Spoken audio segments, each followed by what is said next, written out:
Nah barokahnya ngaji fikih itu beginilah, saya sering cerita.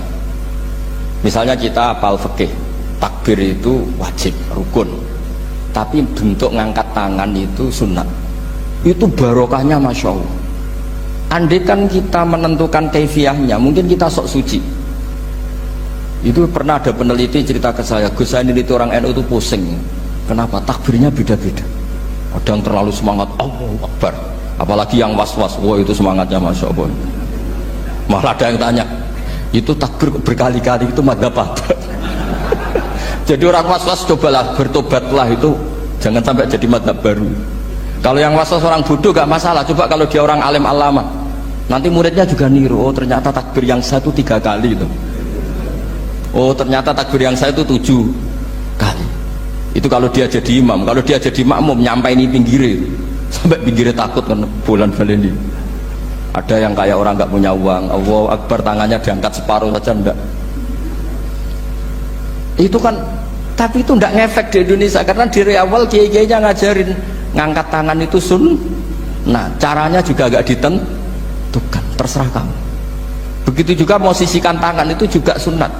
Sehingga kalau sampai ke Turki atau kemana-mana itu ada yang kayak orang baris, ya kan, habis takbir ya sudah, ada yang sendakapnya beda-beda, ada yang nutupi iga yang hilang katanya sampai begini, ada yang santai begini. Oh pokoknya nggak jelas. Sehingga itu kalau di militer ini ada Pak Dandim itu juga bingung, ini nggak protap ini kan. Tapi kalau di fikih itu memang kalau sekali nggak diwajibkan terserah masing-masing.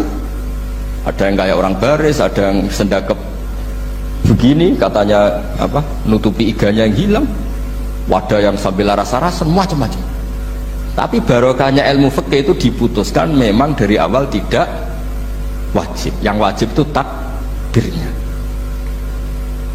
Maka duduk juga begitu, meskipun kita sepakat duduk tahiyat ula namanya iftiros, duduk tahiyat akhir namanya tawarruk, itu harus kita vonis, kita hukumi sunnah. Cara seperti itu sunnah.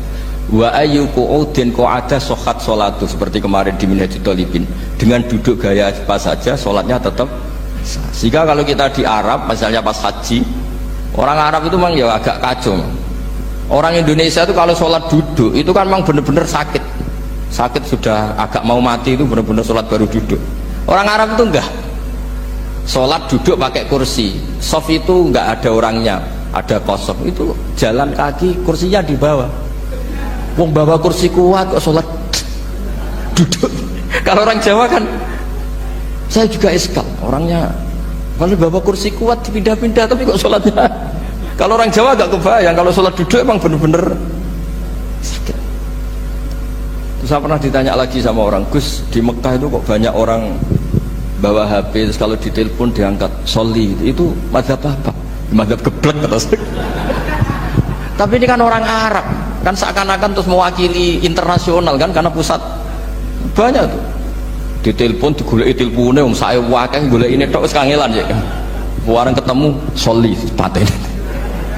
Nah, kita kan diajarin di kiai Indonesia kalau itu membatalkan apa? Salat. Jadi ribet. Nah barokahnya kitab-kitab seperti ini, meskipun kita di Indonesia itu mengikuti panduan yang diarahkan atau yang dibagukan oleh ulama-ulama dulu. Nah Indonesia itu makanya berkah.